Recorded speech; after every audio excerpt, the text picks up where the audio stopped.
Peut-on vivre sans les autres? Qu'est-ce que la peur de l'autre? Pourquoi cette peur existe et comment la surmonter?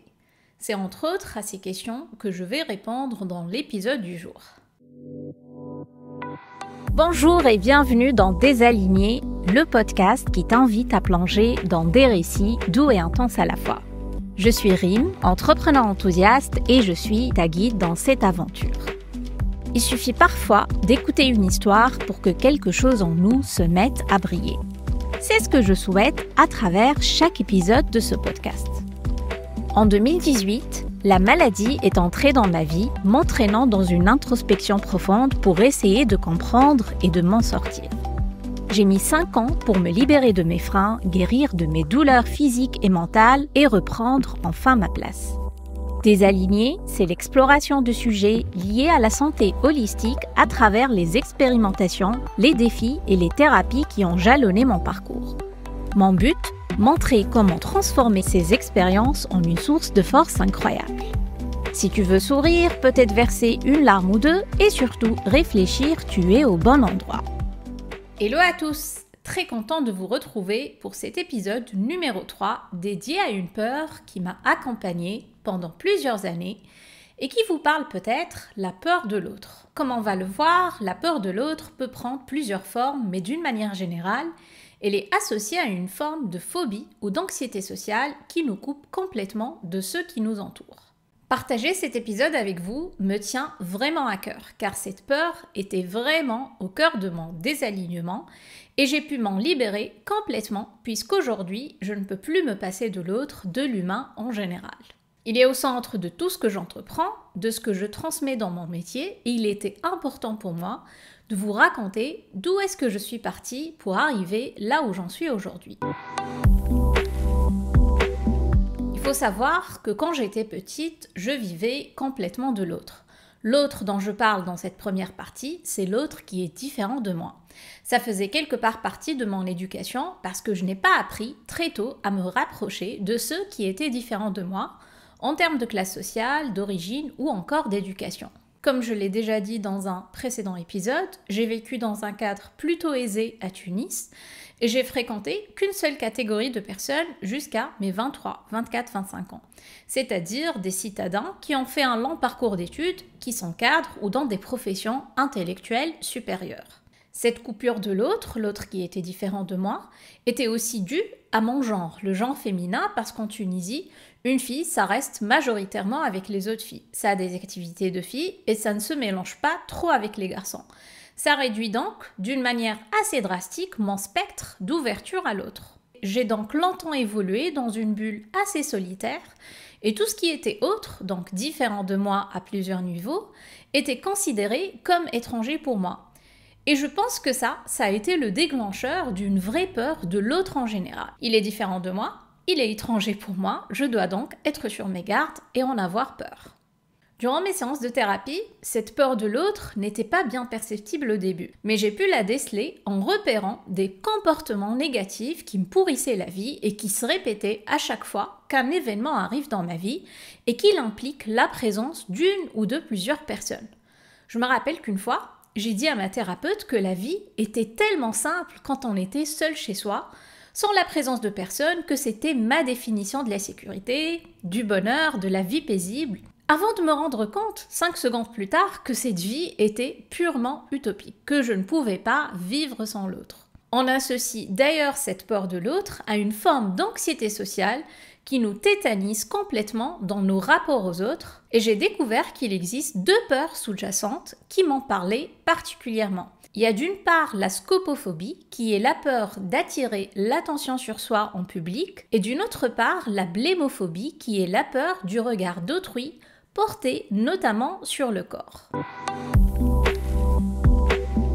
Pour ma part, la scopophobie a été un véritable frein à plusieurs périodes de ma vie, scolaire, universitaire ou professionnelle.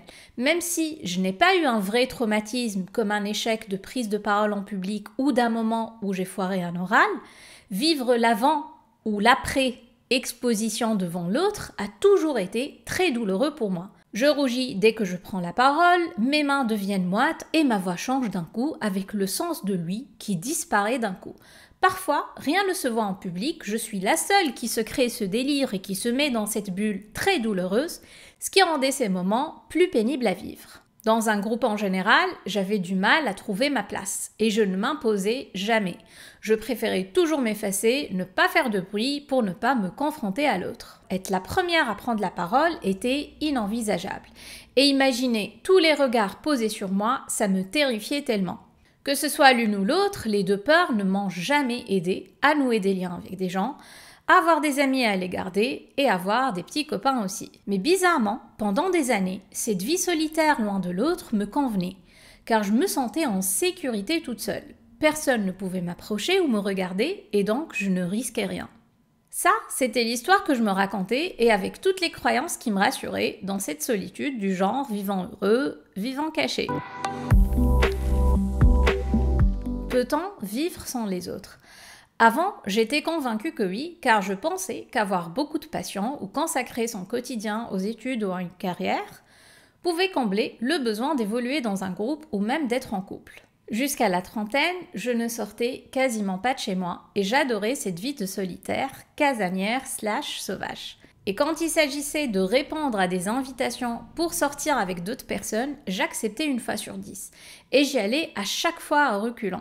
Sur place, je reste dans un coin, je suis vite gênée quand on me parle, je me cache et je me mets à compter les minutes avant de pouvoir rentrer chez moi. Je me rappelle à chaque fois du soulagement que je sens dans mon corps quand j'arrive chez moi et que je me dis « Dieu merci, je suis en sécurité maintenant, rien ne m'est arrivé ». Pourquoi j'avais peur de l'autre ? Parce que je manquais tout simplement de confiance en moi. Je ne me sentais pas assez pour prendre la parole dans un groupe ou être regardée.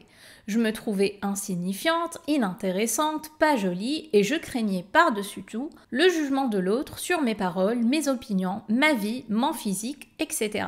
En plus de me transformer en une tomate, j'avais peur de commencer à bégayer, donc je préférais me taire ou faire des phrases courtes. Ça me fait rire parce qu'aujourd'hui, les phrases courtes, c'est pas du tout mon genre. Quand la machine est lancée, elle ne s'arrête plus. Je sais que chez certaines personnes, la peur de l'autre peut se développer suite à un épisode traumatisant qui s'est peut-être passé en public ou une remarque déplacée qui finit par nous marquer à jamais. Beaucoup de mes clientes ont du mal aujourd'hui à prendre la parole sur les réseaux sociaux ou à se filmer face caméra. Quand on creuse, on retrouve souvent des liens avec des épisodes passés qu'elles pensent avoir enterrés, alors que ça a toujours un impact aujourd'hui.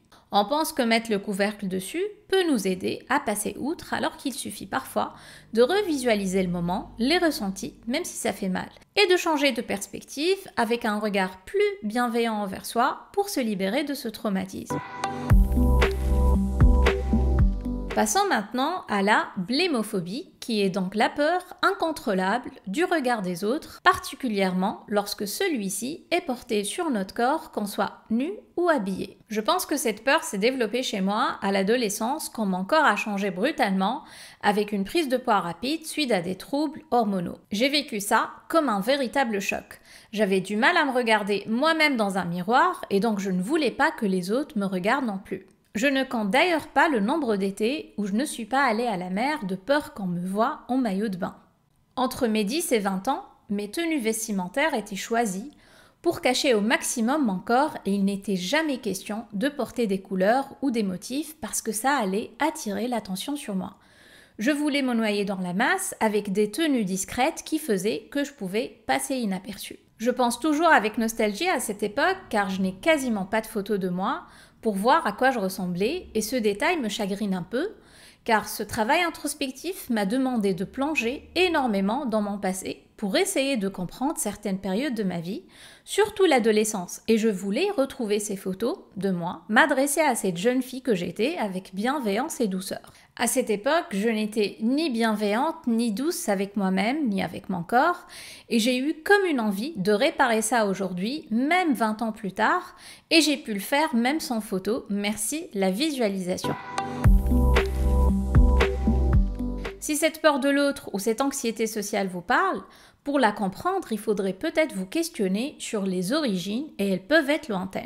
Y a-t-il un épisode qui s'est passé en présence d'autres personnes qui vous a marqué en classe, à table lors d'un repas en famille, dans une fête avec des amis? Quelles sont aussi les phrases qu'on vous disait et qui intensifient encore plus votre manque de confiance en vous?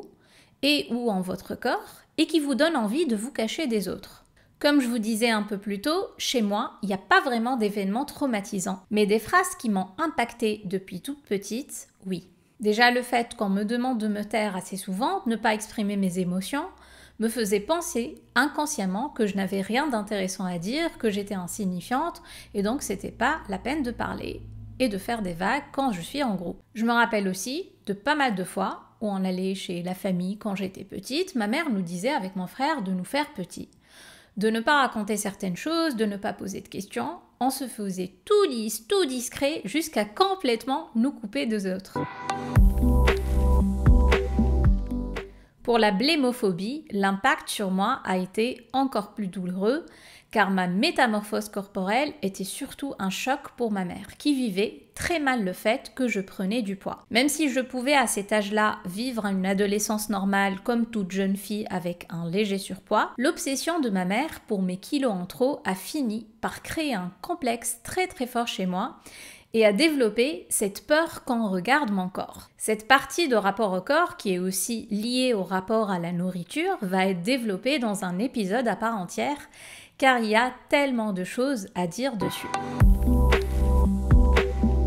Comment alors j'ai réussi à surmonter ma peur de l'autre?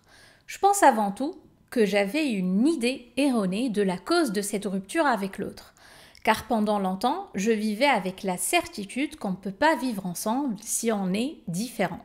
La première prise de conscience était donc liée à la richesse de ces différences en développant et en nourrissant la croyance suivante. Si on est différent, on a plus de choses à s'apporter et ça ouvre plus le champ des possibles. Ensuite, j'ai réalisé que je devais renouer avec moi-même, apprendre à m'aimer, avoir un regard bienveillant sur moi-même et sur mon corps, m'accepter comme je suis, me détacher aussi du regard et de l'avis de ma mère, et ça, c'était le plus gros du travail, et ça a pris des années à se faire. Quand j'ai réalisé que tout partait de moi, il y a eu bien sûr une petite phase de culpabilité et d'auto-jugement. Je m'en voulais de toutes ces années de déconnexion avec moi-même et avec mon corps. Mais petit à petit, avec beaucoup de pratique et d'expérimentation, j'ai pu transformer ça en acceptation et indulgence envers moi-même. J'ai appris aussi à me parler avec douceur et compassion, à me pardonner, à m'accorder du temps dans ce processus, car oui, du temps, il m'en a fallu beaucoup. Les diagnostics des maladies qui se sont enchaînés depuis 2018 ont été à la fois un frein à ce processus, mais aussi un accélérateur, car chaque maladie amenait au début son lot d'incompréhension et de colère, avant que je comprenne qu'il y a toujours un message à capter et que ça me ramenait toujours vers le fait de me retrouver mon corps, prendre soin de lui coûte que coûte, car il en avait besoin depuis si longtemps. Le principe des affirmations positives quotidiennes est aussi très puissant dans ce processus de travail sur les pensées et la reconnexion à soi. Je vous partage quelques-unes qui m'accompagnent jusqu'à aujourd'hui. Je suis digne et je suis assez. Je m'aime sans condition. Je suis capable de tout. J'aime qui je suis à l'intérieur et à l'extérieur. Je crois en moi, en ma valeur et en mes capacités. Le monde a besoin de mes idées et je peux les partager sans aucune crainte. Et enfin, si je crois en moi, l'univers me soutient à chaque pas. Je vous invite à écrire vos propres affirmations et à les répéter quotidiennement. Vous allez voir que leur pouvoir est assez magique. D'ailleurs, d'une manière générale, l'exercice de l'écriture est un bon moyen d'extérioriser toutes nos pensées, qu'elles soient positives ou négatives, et de mettre le doigt sur celles qui se répètent et qui nous bloquent dans notre ouverture à l'autre au quotidien. Par ailleurs, pendant des années, j'ai mis aussi cette peur de l'autre sur le dos de l'introversion ou de la timidité. Mais je sais aujourd'hui que c'était une fausse excuse. Quand je me suis formée au Human Design et travaillé sur ma charte, ce qu'il en est sorti entre autres, c'est que j'ai un rôle 100% collectif tourné vers l'autre, à travers ma mission de vie ou beaucoup de mes ressources internes. Si je veux être épanouie et pleinement alignée avec ma nature profonde, ma peur de l'autre va constituer un frein. C'est pour ça qu'il fallait que j'en sorte. Et pour en sortir, rien ne vaut se jeter à l'eau, même si c'est inconfortable. Quand j'ai réalisé que j'avais besoin de l'autre pour dessiner mon chemin et ma vie, j'ai commencé peu à peu à sortir de mon cocon, à nouer des liens avec d'autres personnes et pour la première fois, je n'avais plus peur. Je dirais même que ça m'a nourrie et depuis, la marche arrière est quasi impossible. Aujourd'hui, je suis donc passée de l'autre côté de la peur puisque je m'impose de plus en plus facilement dans un groupe. Je suis souvent la première à prendre la parole, voire des fois je coupe la parole à d'autres personnes pour parler. Oui, je sais, c'est mal. Je ne me pose plus aucune question sur la vie des autres, sur ce que je vais dire ou à quoi je ressemble. Et ce qui est drôle, c'est que les personnes que je rencontre maintenant ne sont pas au courant de la vie d'avant, de comment j'étais, et pensent que cette facilité est innée, alors que pas du tout. Alors oui, en vrai, elle est innée, mais j'étais conditionnée pour ne pas être moi-même. Rappelez-vous, on a parlé de conditionnement dans l'épisode d'avant. Et comme je suis devenue indulgente envers moi-même, je le suis plus avec les autres et j'accepte plus facilement les différences, contrairement à avant, quand j'étais beaucoup plus fermée et beaucoup plus rigide. Donc finalement, s'il n'y avait qu'une chose à retenir, c'est que pour guérir cette peur de l'autre, on commence par soigner et nourrir notre amour pour nous-mêmes. C'est l'ingrédient principal pour pouvoir s'ouvrir aux autres et faire fructifier cet amour encore plus. Et si j'ai pu le faire, toi aussi tu en es capable. Je sais que c'est bateau, mais c'est la vérité. Voilà, l'épisode du jour est maintenant terminé. J'espère qu'il vous aide dans votre cheminement vers une vie plus alignée, que vous ne vivez pas seul, mais au cœur d'un groupe, d'une communauté ou d'une famille qui vous enrichit et vous soutient.